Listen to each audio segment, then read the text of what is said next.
Quiz on Independence Day.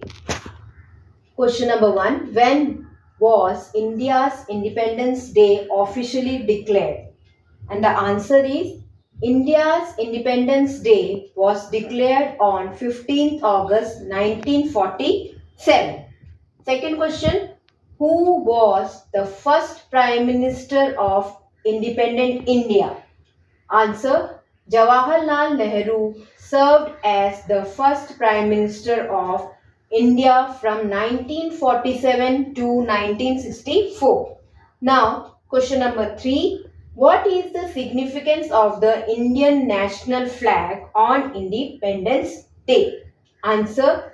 The Indian national flag symbolizes the sacrifices made by freedom fighters and the unity and the pride of the nation.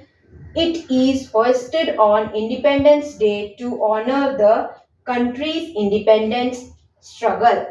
Now, question number 4. How is Independence Day celebrated in different parts of India?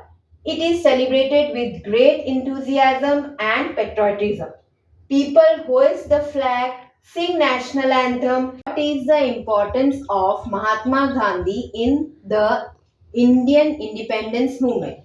Answer is Mahatma Gandhi, also known as the father of the nation, played an important role in independence movement. His non-violent civil disobedience movement like the Salt Satyagraha and Quit India movement inspired millions of Indians to join the fight for freedom.